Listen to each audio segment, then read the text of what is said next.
First, I want to say I have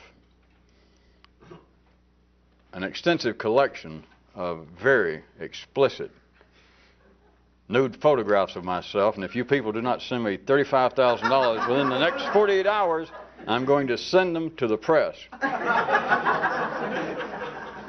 And don't try and call the FBI or the local authorities, or I'll send them copies. 48 hours, all right?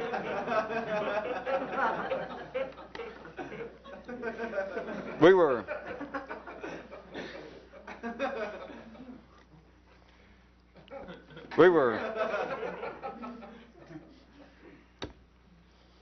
were talking about in general, if you recall the last time, about how you're a revolutionist. If such a thing as freedom, if the possibility of some actual change in life was possible, would only work in some way that might be possible, and we had already for the last few nights, if you recall, been covering the ground, pointing out that through no failure, through no stupidity of ordinary people, but the old nervous system operates on the basis, no matter what it says after the fact, no matter what it says if questioned, that all ideas of change are always tied into that kind of Kyroot tonight, that's on this kind of planet. You've got your choice. You can either stand still or you can jump up and down, but you can't do both. And so if somebody's talking about change, they are not engaged in change. And it's not academic, it's not rhetorical. It has to do with the way that, again, is energy of a polar-based nature, that either, whatever it is, that yes, I am what I am, but no, I'm not what I used to be. No, I'm not a smoker anymore. I am stopping right now. The two cannot coexist. They're not supposed to coexist. And thus all dreams of change, be they well-founded or otherwise, the ordinary nervous system, if it is talking about change, it is always on the basis of in your dreams tomorrow, because it is not now. It is a simple fact, and it would only be the ordinary. That is, it would only be reasonable, intelligent, respectable thinking people that refuse to understand that. It would only be such reasonable people that say, oh, that's a bunch of hogwash, because all you're saying is that if a man says, all right, I have quit drinking, I have quit beating up my wife or my husband, all you're saying is that if they say it right then it's taking up a little time of their present failure to drink or to beat up their husband, and you're just saying, well, they're not currently engaged in change because they just suddenly took enough time out, perhaps due to your interference. Or you're saying, did you quit beating up on your partner? And so the person has, I'm talking for ordinary people, has quit beating up on their partner, but all you're saying, they're talking to this kind of attitude, and saying all you're saying is that right then they're not presently fully involved in the non-beating up of their partner because they took time out to respond to your dumbass question. When I'm confronted with that kind of logic from the ordinary world, it almost just takes your pants away, breath away. It's only the ordinary that would go for that, because it's reasonable, it's sane, it makes as much sense as anything else. If you can begin to push the way you think to such a limit, it really gets into a broader aspect of probably some of your suspicions and some of the old Kyroot stories that you got no business talking about yourself, which ordinary people could hear that and think it was some dream of, well, we're all going to become Knights of the Round Pasadena. That was a very obscure, to drag in John Wayne or Sir Lancelot, that we're going to be mighty silent warriors and trudge forth in life doing great deeds such as cutting down on sugar. Maybe stop smoking once the other part of my second lung is gone. But we'll do it. They think maybe that this is some dream of in silence. It's not that. It is simply that if you're talking about what you're doing, you're still involved with it. And if the main scope of it is, if you're talking about you, then from another perspective, shall we say, if you're talking about you, then whatever comes after that is of no consequence. Because if you're talking about what kind of guy you are, you can be saying, I'm a hell of a kind of guy. Or you can be saying, the kind of guy I am makes me sick. You can be saying, I am a vanilla kind of guy, or I'm a chocolate kind of guy. I'm a tall kind of guy, I'm a short kind of guy. It doesn't matter, because if you're going to say what kind of guy you are, you got no way out. The nervous system does not, and it's not verbal. It is that you are simply supporting the way the channel has been already cut in you. You are simply reinforcing, re-burning in the wiring system of, and it doesn't matter that you can say, no, I'm not burning it in because what I won't tell you, hush a minute, because what I won't tell you is I am not reinforcing the kind of guy I am. I'm here to tell you I'm involved with change.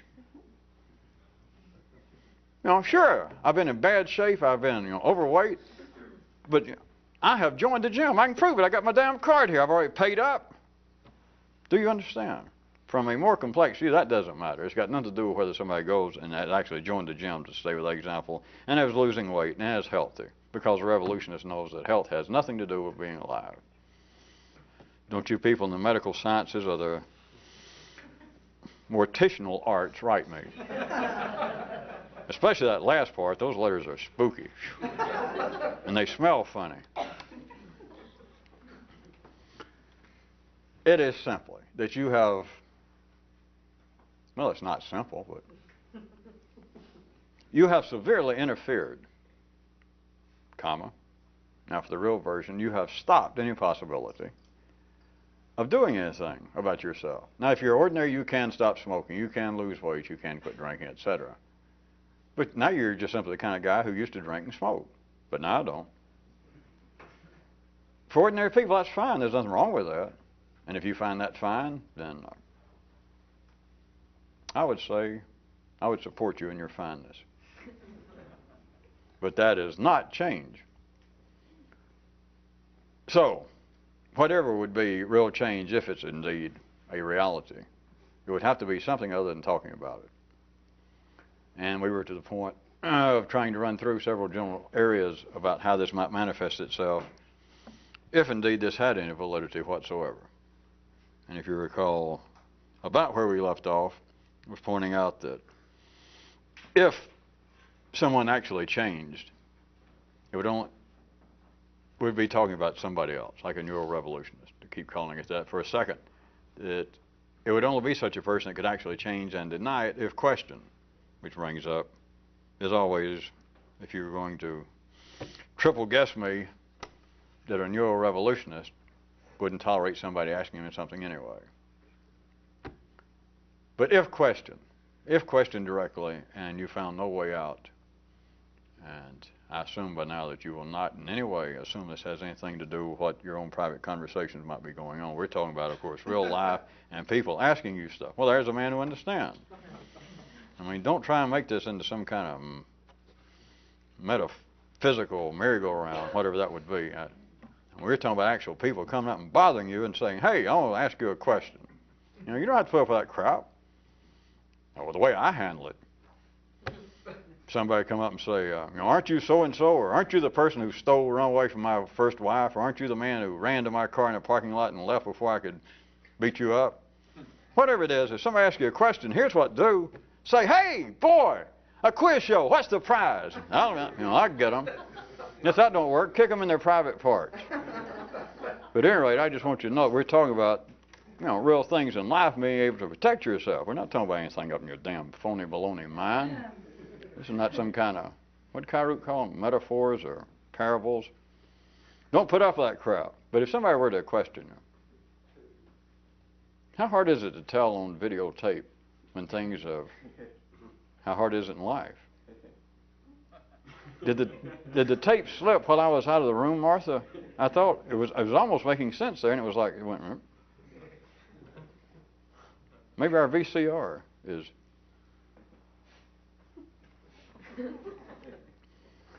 Why would a person question themselves? I'll leave that to you. But it would only be a neuro-revolutionist that would change and then deny change, is to wrap up where we left off, which is tied into the same thing of saying that if you are going to tell what kind of guy you are, you're asking for it. Because you can be telling what kind of guy you are. You can be saying, I'll tell you the kind of guy I am. I won an award only last week for being the kind of guy who changes. You can't do it. Thus, can you see the connection between that and saying that would only be a neuro-revolutionist who could change and then deny it? Because of whatever the circumstances, if in some way you were questioned, and it could happen internally, surely you can figure it out yourself. If you had any sense at all, you can weasel out. That's a sort of a secret term that they used to use in the round table. You can weasel out, like if somebody asks you if you changed, like, hey, you look different. I mean, your complexion looks better. Have you quit smoking? Don't admit it. Good grief. But, maybe it's your mother. Or maybe she says, you look better. Are you eating better? Have you got a job? Did you move out from under that bridge and get your own apartment? Perhaps your mother you don't want to be that snotty with, such as, hey, what is this, a quiz show? What's the prize? Save that for strangers. But then internally, see, is what it sets off, because externally, if you can't act, you're not looking at, you can't act in your own best interest anyway. So there's no such thing as a bad actor if you're acting. With your mama, you just simply do whatever's expected. But the thing is, the nervous system then has been tripped, and unless you are really good and can think while not thinking about anything in particular, then you're left with having to deal with that. And so then there is some operational validity to saying that a neurorevolutionist is the only person who could change and then deny it if questioned, because somebody can question you, have you done so-and-so? And you can do something. You can just act, and it's somebody else. You are indeed Shakespeare's little offspring, and you can just do a little act right quick. Oh, yes. And it not even be you. You are simply your own Punch and Judy. You got your own hand up your own knickers, and you go, yes. Oh. And your mama says, well, I'm proud of you. And you look like, well, I'm proud that you're proud of me. Or change the subject and say, ooh, did you make any of those great mashed potatoes that I love so dearly? You simply got to know how to do that. But the thing is, I'm well aware of the fact it can trip in a person, and then you begin to think about it. But the thing is, you cannot respond to it and actually be a revolutionist. And so it would be, back again, only you're a revolutionist that could change and then deny it. And I hate to stay there because there's no way to defend that position. That is, I thought I'd heard insanity here in these get-togethers before, but that is beginning to push even my own tolerance, and I'm sure I speak for many others of you, right? Especially those of you who have incriminating nude photographs of yourself. But don't try to cash in because I thought of it first. Wait till I collect the money and then you try it. I'll let you try it next week. So let's try one or two other areas along those same lines. Since I brought up the subject, you could say it would only be a neurorevolutionist, that is, someone speaking from a new part of their brain. It would only be a neurorevolutionist that could go from being some particular kind of guy to being no particular kind of guy and never mention it or look back in either direction. And I'm tired of explaining everything. You figure that out.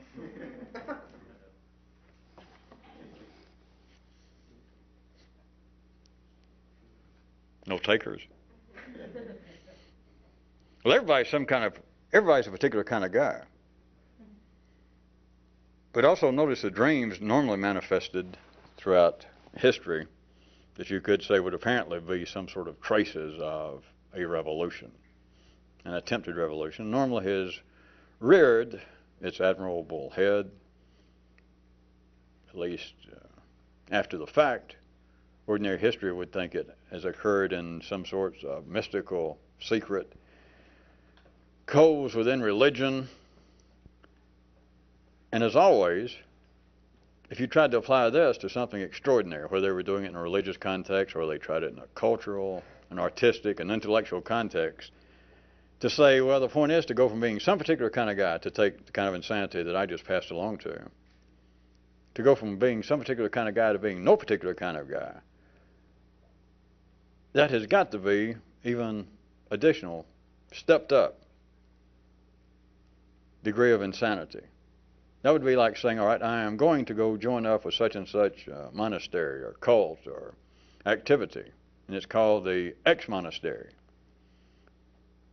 Of course, I'm being silly. The obvious one would be called a Christian or Zen or Buddhist or Hindu.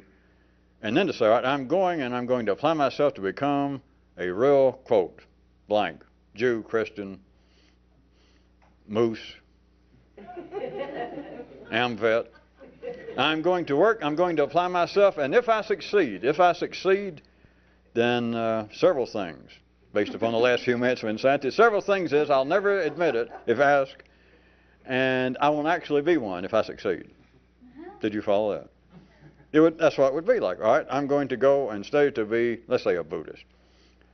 That it really signifies something beyond a religion. That it's some real, it's like some kind of attempted internal revolution of some sort.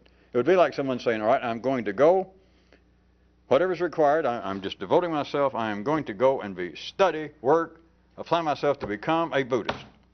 And if I succeed, and by Buddhist, of course, you can now replace it in your own head with a revolutionist. I'm going to work to become a Buddhist. And if I succeed, and anyone ever asks me, I'll deny it. If I succeed. So it only counts once you succeed. But if I succeed also, the success can only be this, that I will not be one. Which I guess would be akin to throwing a rock and missing the ground. Which is what But it's true. Because if, just using Buddhist, of course, as a real open-ended symbolism, or the revolution, which is as open-ended as that, if you actually became a Buddhist, or if you became a neuro-revolutionist, that, wow, finally, I've listened to all these goddamn programs, I've watched these tapes, I read your books, and now I suddenly realize I am one. God, I hate to tell you this. I mean, that breaks my heart, too.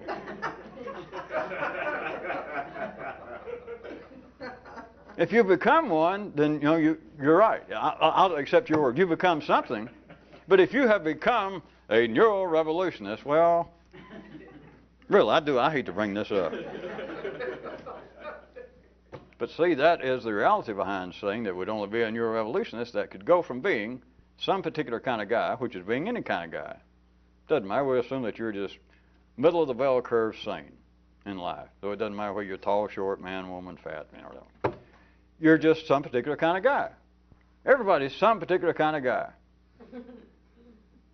But it'd only be a neuro-revolutionist that could go from being some particular kind of guy to being no particular kind of guy and never mention it or look back in either direction.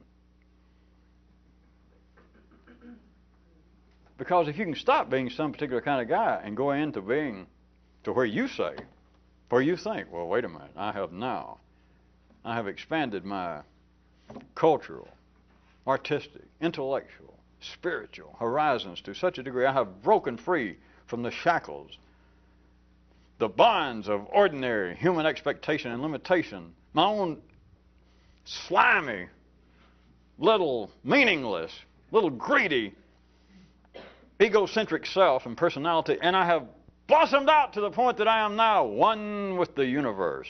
They used to say stuff like that. In other words, I am no longer that particular kind of guy. I am now no particular kind of guy. I'm every man. Where's Walt Whitman? That son of a gun. I am now everybody. Well, if that was ordinary people doing that, who is going to piss on somebody else's parade? I mean, rain on somebody else's parade. It's a hobby. And that was me going through the little piece about, boy, I hate to tell you this.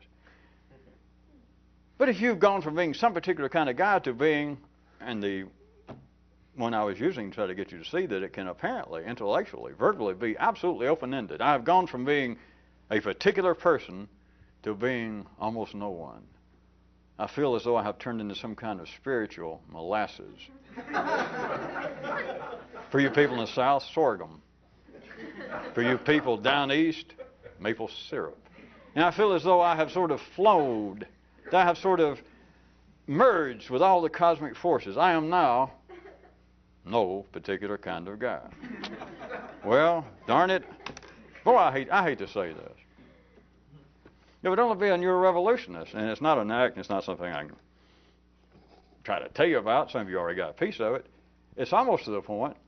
How about the great ideas, again, I keep bringing up because some of you were exposed to it, but many of you people can surely hear it, the old ideas of people trying to remember the names of God with every breath, or people trying to hold some kind of constant picture of a flame in a hidden niche somewhere that represents my individuality amidst this great cathedral of other little flames and other little people trying to blow out my flame. which is all a variation of you can be more attentive anytime you want to by simply thinking, boy, I ought to be more attentive. It's a feeling of trying to establish some permanence in your nervous system.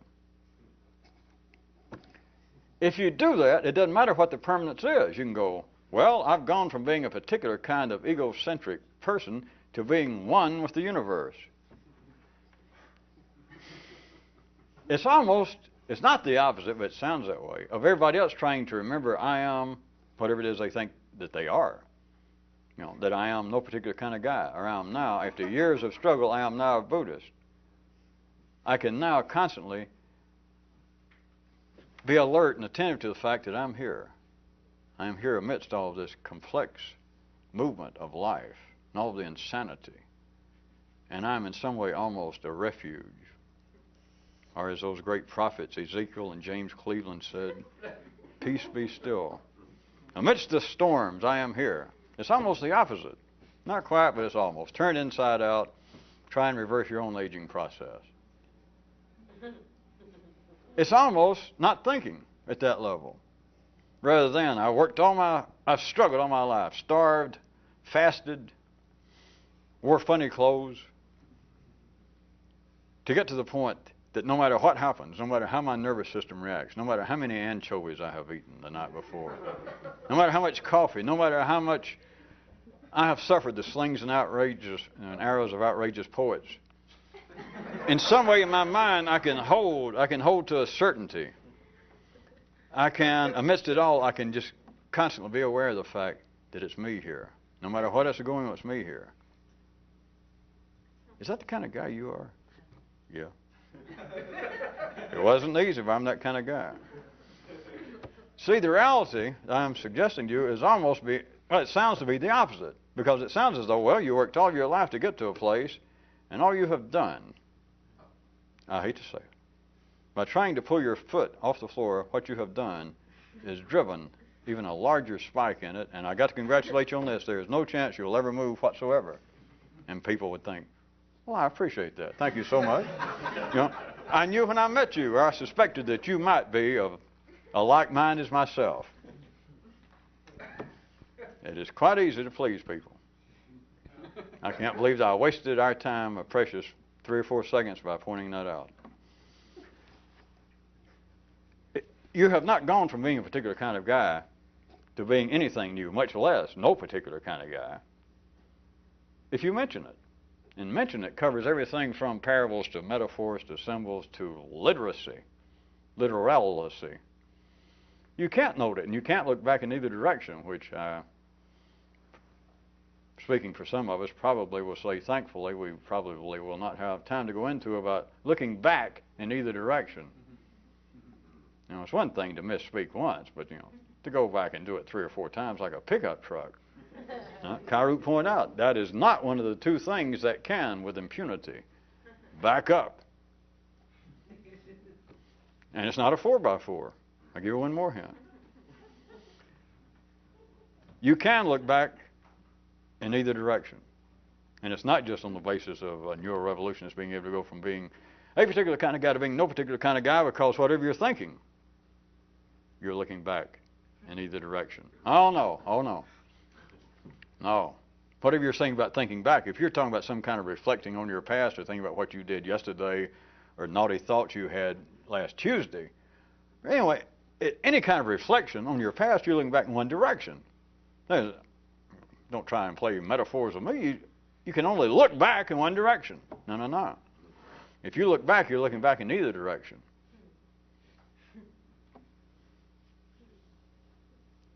I told you I was going to speak for some people and say, well, thankfully, we do not have time to go into that, and even doubly thankfully, the world could come to an end before the next time we meet and the subject ever be brought back up. Yeah, but if you look back in either direction, all right, 3 minutes worth. The real basis of it, as always, is simply this, that if you're working at the old level of thought, it's polar based. And any idea that you got, well, I'm going to look off in one direction. I am tired of this crap. I'm tired of listening to this kind of insane talk. I'm going to consider my intellectual fortunes. I'm going to examine the horizon. I'm going to look off to other possibilities. Well, close. Don't make it plural. I'm going to look off at another possibility. All right, now better. But you said in either direction. All right, I'm going to look off in another direction. All right. Which, as always, entails what? Well, I'm going to look off in a direction. I want to look in that direction. That's where I think my fortune lies. That's how I could change in a manner beneficial to moi. That direction. So, if you're going to look in that direction, then we are going to discount what? Well, the other directions.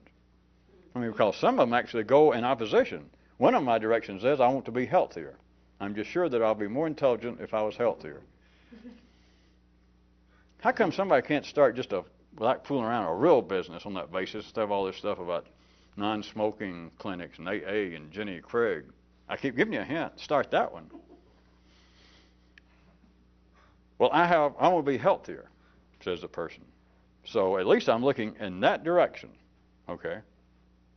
So whatever you said, if I was listening, is really insane, because at least one of the directions I'm not going to look is in any direction that would continue to contribute to my non-healthy state. Drinking, smoking, taking drugs, sleeping all day. So I'm obviously not going to look in that direction, right? Well, you got me. Except for this. That's the same person that said you can't look back in either direction. That the sentence was, shall we be charitable and say faulty? You can't look back in either direction. You can look back in a direction. If you're looking anywhere at the ordinary mind, you're looking back in either direction. It's just simply you're back to the problem that if you say that you've quit smoking, you haven't quit smoking. If you say that I am struggling to be a good Jew, a good Christian, a good member of the AMVETs, I don't know why I'm giving them free advertising. Well, sure I do. I got a bar tab there. No.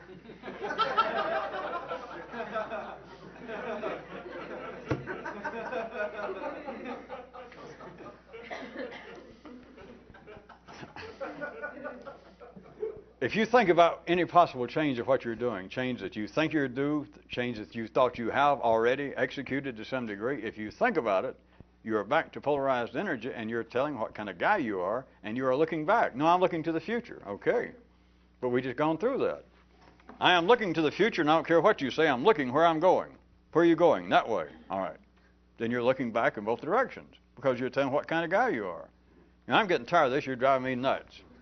Sir, in your case, it's not a drive. It's more like a short putt.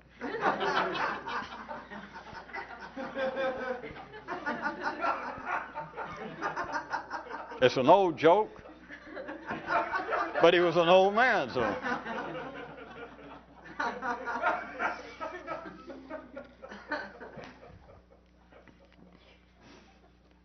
Since we're out of tape, I'll wish you all good night and just simply remind you, 48 hours. Then right to the press, all right? Hoping for the best, yours sincerely, good night, and etc.